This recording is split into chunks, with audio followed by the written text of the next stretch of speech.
अमीर बहू के अत्याचार भाग 2।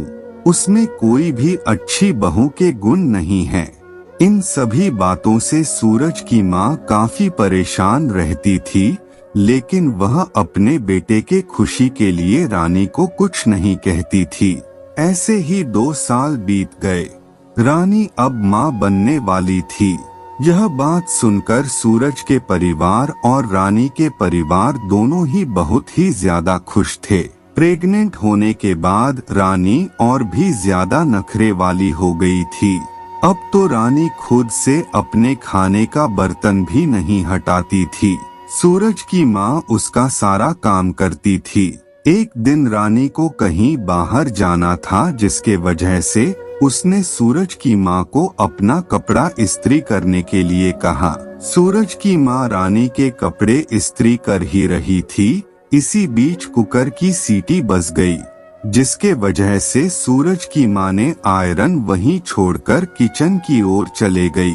जब सूरज की माँ वापस आई तो देखती है कि रानी के कपड़े इस्त्री से जल गए हैं। रानी को जब इस बात का पता चलता है तो उससे बहुत ज्यादा गुस्सा आता है और वह गुस्से में अपने सास को एक थप्पड़ मार देती है। रानी हमेशा अपने सास को परेशान करती थी। रानी को ऐसा करते हुए सूरज देख लेता है, जिसकी वजह से वह गुस्से में रानी को घर से बाहर निकाल देता है। रानी घर से निकाले जाने के बाद भी बड़े घमंड से अपने घर वापस आती है, क्योंकि उसे पता है कि उसके पिता के पास बहुत पैसा है।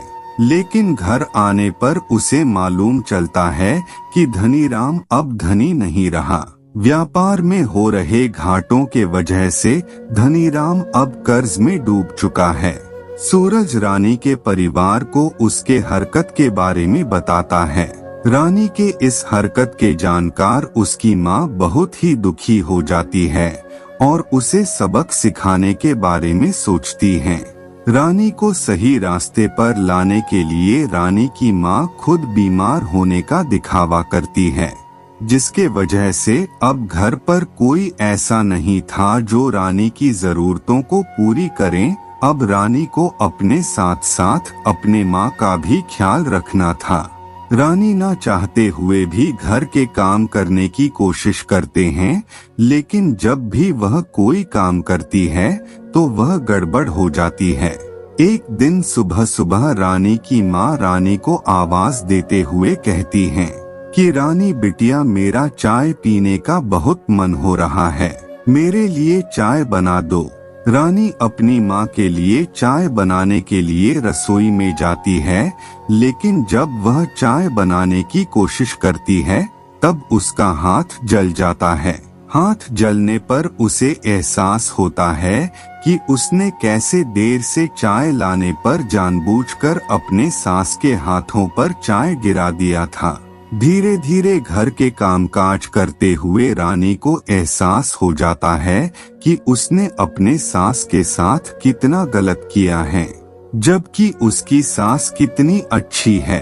इस बात का एहसास हो जाने के बाद रानी अपने साथ के पास वापस जाती हैं और उनसे अपने गलत कामों के लिए माफी मांगती हैं। रानी के सास एक बहुत ही अच्छी इंसान के साथ ही इतना सब हो जाने के बाद भी वो रानी से बहुत प्यार करते थे, इसलिए वो रानी को माफ कर देती हैं और उसे फिर से अपना लेती हैं। जिसके बाद रानी एक अच्छी बहू की तरह अपने सास की सेवा करती है और पूरे परिवार का अच्छे से ध्यान रखती हैं।